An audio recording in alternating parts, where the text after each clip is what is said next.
I'm coming in without any bevel support. And slowly bringing around.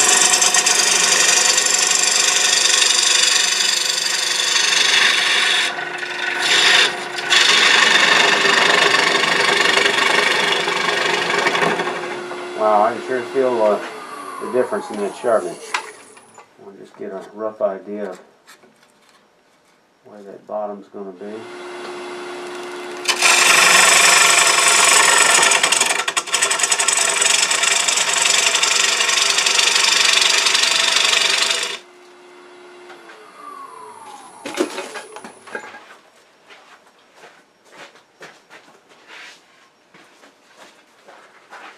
I'm going to measure this flat area just so I can get a feel for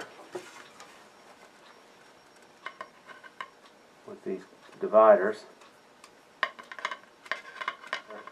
what the bottom's going to look like. Somewhere not too far from here.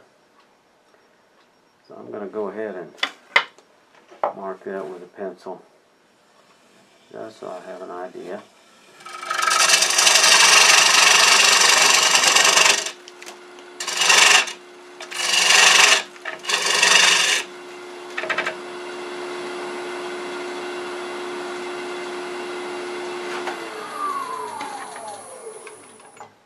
Lost my reference here, so okay.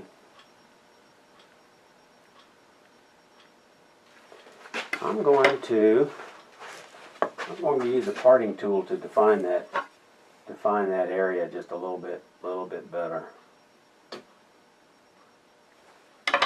I'm going to be a little conservative going inside.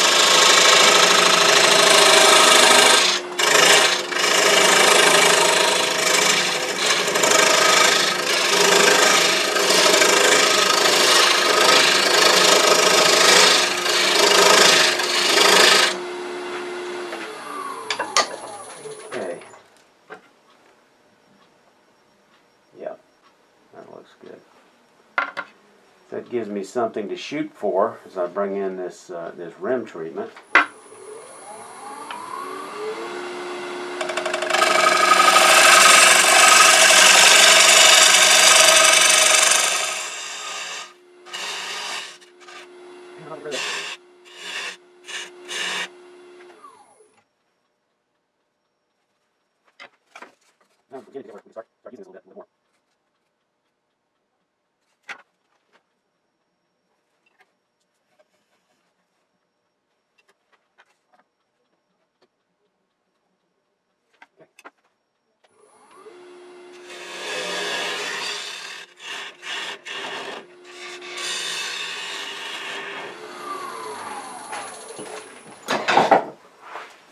As an alternative sanity check, for a quick check, I'm just going to also use these.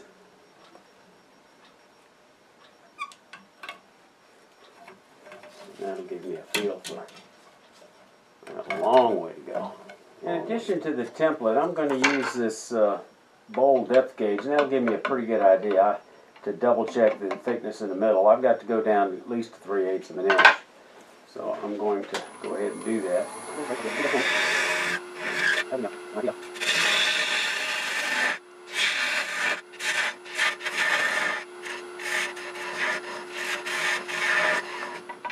Just a little bit more, but that may be a little high. So I'm not going to go any further with that.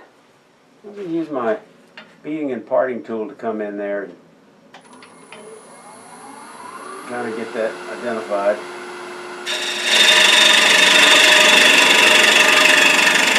Real close. Just a skosh, and I'll worry about that later, but now I've got some pretty good idea of this angle without even much worried about that.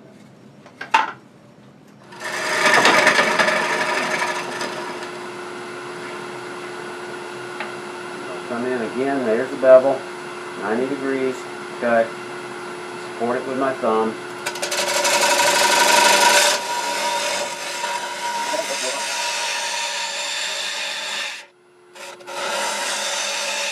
I want to get the inside exactly right because I'm going to cut felts to match, and I don't want to be coming up with different sizes.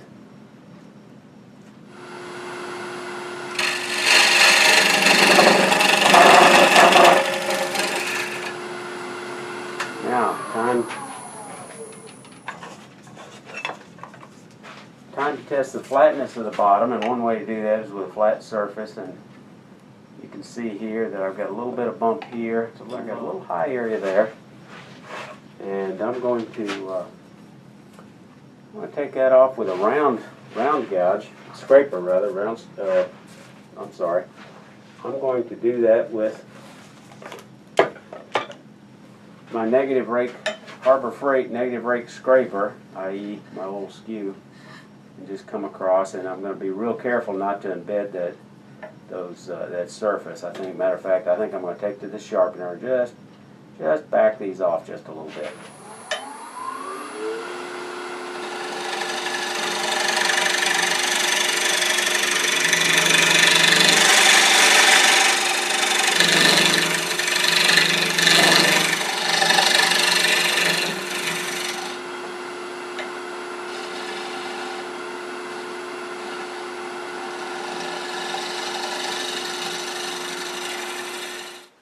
Touch that right there with a scraper. I might be able to get rid of that tear out.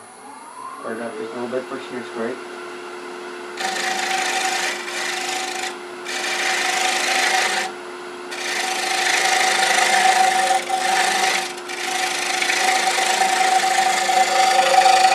Okay, we'll spot check that with the template.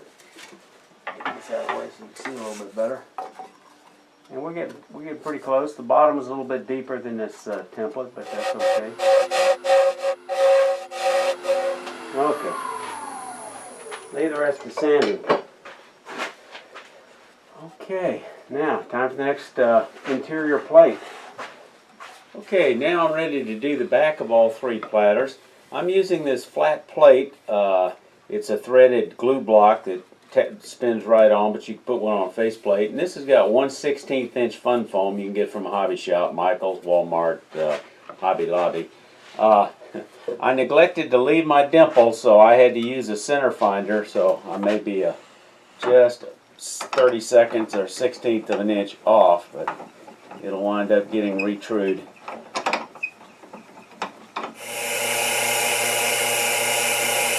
Sorry about the noise of the vacuum chuck. You're going to have to put up with that.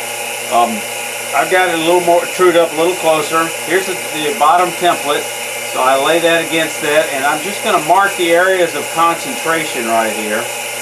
This is a big one. I've got to indent here. I'm going to start the cut for the foot right here.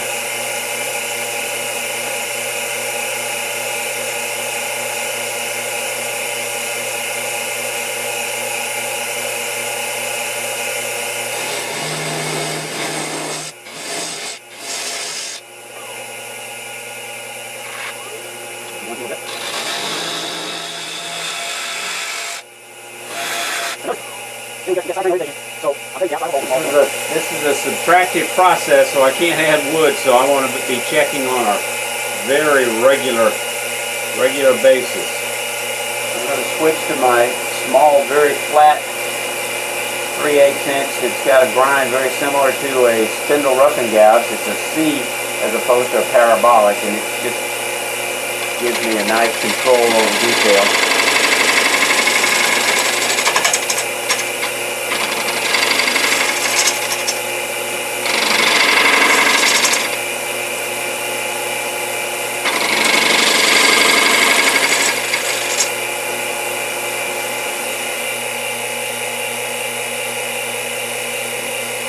Uniformly all the way across this belt with just a bit of a bulge here I'm going to remove first.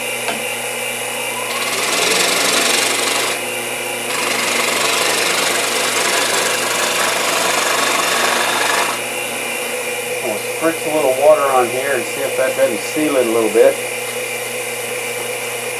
Then remove the tailstock and time to start cleaning up the bottom.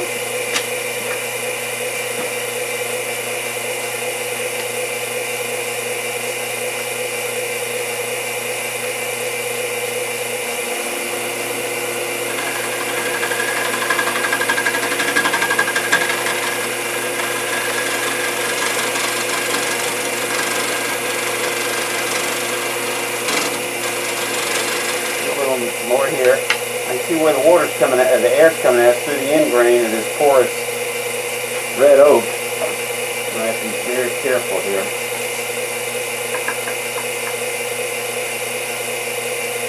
Just a little bit here.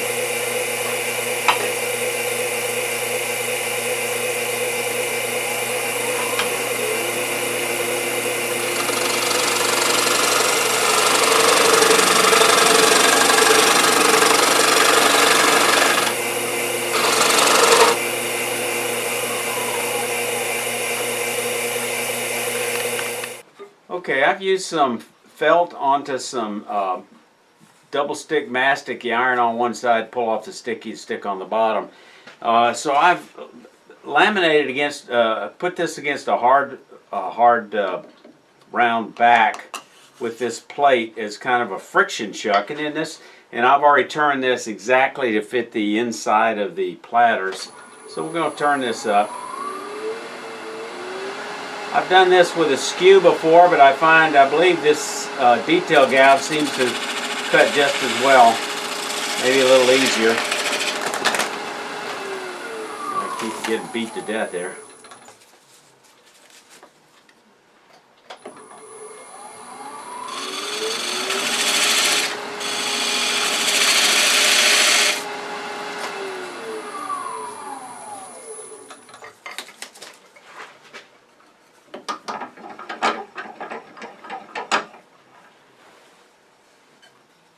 And there I have cut two perfectly round centers, so coins don't chink when it hits the bottom of the plate. Well, it's been a challenging project. All I've got left to do is to put antique oil. I'm going to use Minwax on all three of these, multiple coats, and then add the felt to the bottom of each one. I hope you enjoyed this. If you did, consider subscribing so you'll be notified of the next video. And if you like it, click on the like button. If you don't like it, click on the dislike button. But before you leave, I want to tell you about the, there is an article that my buddy Wes Jones, also a member of the Chattahoochee Woodturner and a real fine turner, he wrote an article almost 14 years ago on turning collection plates. And I'll have a link to that in this video on my website so you can download it if you're interested in this project. Y'all come back here.